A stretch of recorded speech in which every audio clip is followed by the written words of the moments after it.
From Amateur Radio Newsline Report number 1972, these are the Ham Nation headlines for Wednesday, August 19th, 2015. In Japan, the Tokyo International Amateur Radio Association has kicked off the 30-year anniversary of the reciprocal licensing agreement with the U.S.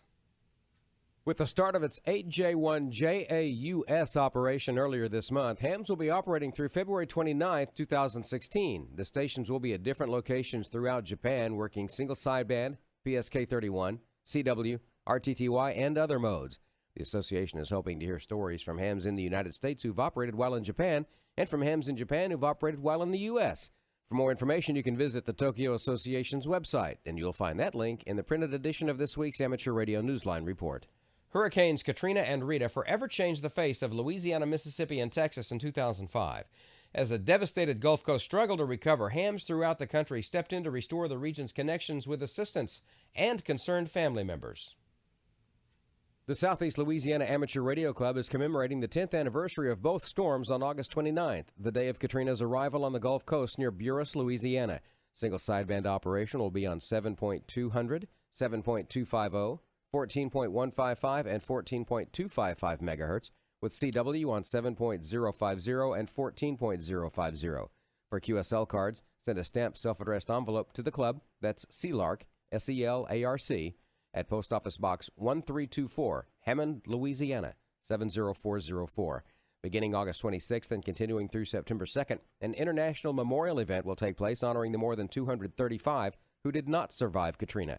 Stations along the Mississippi coast will operate using one-by-one calls that start with the letter K for the storm's name. A special thank you station will also operate with the call sign K5T in appreciation of all volunteers who assisted in the aftermath. In addition to QSL cards, 4 certificates will be available. For more information, you can visit the website www.katrina5h.com. Hurricane Rita became the Gulf's most intense tropical cyclone ever and the 4th most intense Atlantic hurricane recorded. And Katrina became one of the nation's 5 deadliest hurricanes and the country's costliest natural disaster. The International Amateur Radio Union is keeping a cautious eye on satellite operations on certain amateur radio bands. IARU Secretary Rod Stafford, W6ROD, said that despite existing band plans drawn up by volunteer satellite coordinators, the union is aware of some parts of the world where problems are brewing. Stafford said in an August 7th statement, the IARU has become aware of plans to launch a series of satellites where the frequencies proposed appear to conflict with existing IARU band plans in some parts of the world. IARU is investigating how this has arisen and is discussing the ideas with the parties involved. He did not identify any satellites by name. However, AMSAT UK says some of the frequencies proposed for China's launch of 9 satellites in September are not aligned with the Region 1 band plan for 2 meters. Meanwhile, in China, the amateur satellite group CAMSAT has reported that the 9 satellites in question, carrying amateur radio payloads, have arrived at the Taiyuan Satellite Launch Center in central China. CAMSAT CEO Alan Kung, BA1DU, said their launch will be sometime between September 7th and 9th. The 2015 CQ Worldwide SSB contest will feature a history-making team. The United States is teaming up with Cuba in pursuit of good DX with an average of 9 operators from both countries. The team will operate as T42US on 160 through 10 meters on SSB and CW. The unprecedented teamwork closely follows the normalization of diplomatic relations between the 2 countries. The team leader in the United States is Jim Milner, WB2REM, and in Cuba, the team leader is Bob Ibarra, CM2KL. And finally this week, we wrap up the second of a 2-part chat Newsline's Cheryl Lassick, K9BIK, had with author Don Keith, N4KC.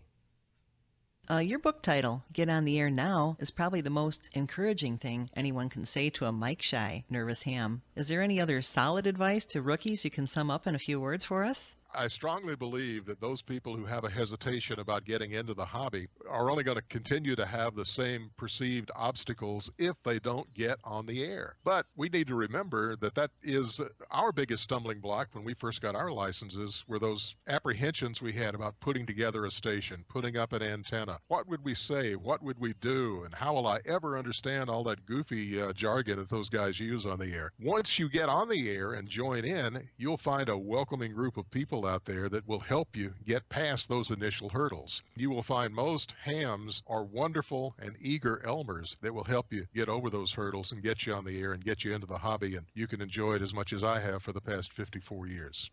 You can hear the entire unedited interview on the Newsline webpage. Just click the Extra tab. And that's all from the Amateur Radio Newsline, your independent source for amateur radio news for over 37 years and counting at www.arnewsline.org. With Cheryl Lassick, K9BIK, and Karen Eve Murray, KD2GUT at the news desk in New York, I'm Don Welbanks, AE5DW. 73. We'll see you next time here on Ham Nation.